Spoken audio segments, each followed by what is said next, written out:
10 mudanças, eu estou absolutamente certo do que falo, ocorrerão na vida da igreja, caso Bolsonaro perca a eleição.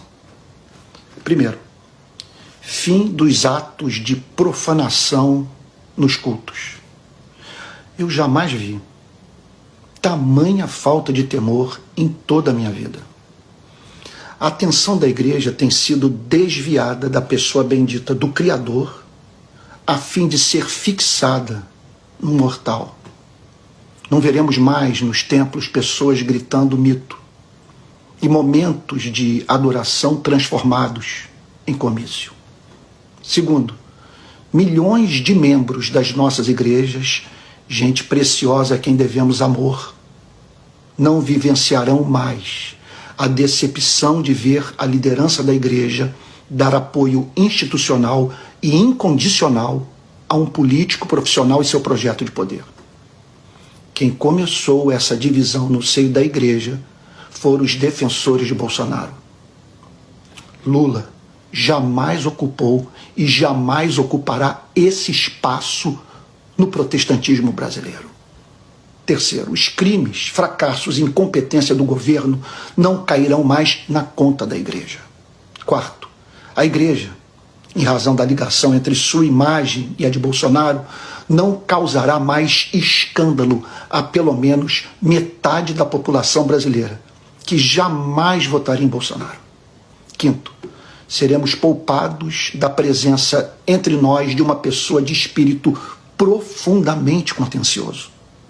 Diz o livro de Provérbios, no capítulo 22, verso 10, lança fora o escarnecedor e com ele se irá a contenda, cessarão as demandas e a ignomínia.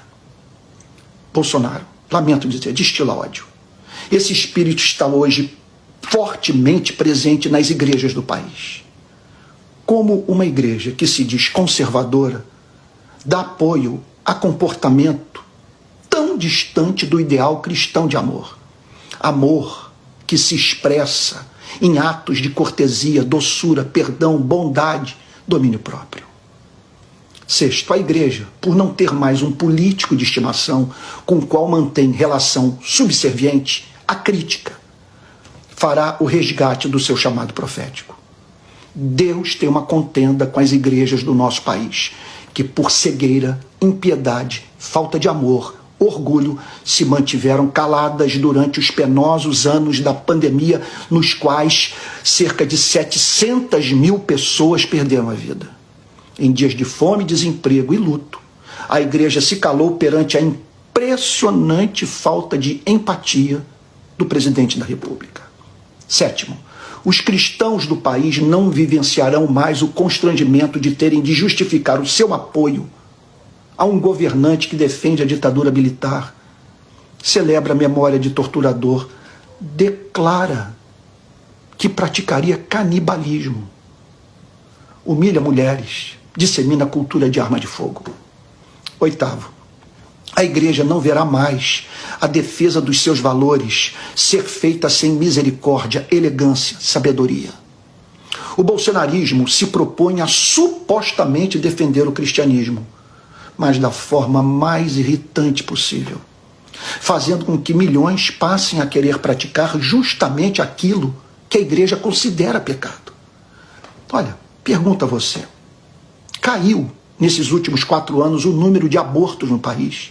Os brasileiros passaram a observar a ética sexual da igreja, por exemplo?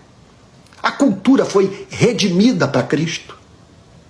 Nono, a igreja ficará livre das constantes ameaças de golpe militar que ameaçam frontalmente sua liberdade de profetizar contra a autoridade pública. Num regime de exceção, eu não poderia postar esse vídeo. Os que protestam contra esse governo hoje só não foram calados porque as instituições democráticas os defendem. E por fim, 10º lugar, voltaremos a depender apenas do Espírito Santo e do poder do Evangelho de Cristo para mudar o rumo da nossa nação. Jamais precisamos na história do nosso país do apoio do Estado para fazermos a igreja crescer. Não tenho a mínima dúvida de que pecamos ao perdermos de vista o fato de que não é por força, nem por violência, mas pelo meu espírito. Igreja, não corra pecaminosamente para o palácio em busca de ajuda. Você tem acesso ao trono do Rei do Universo.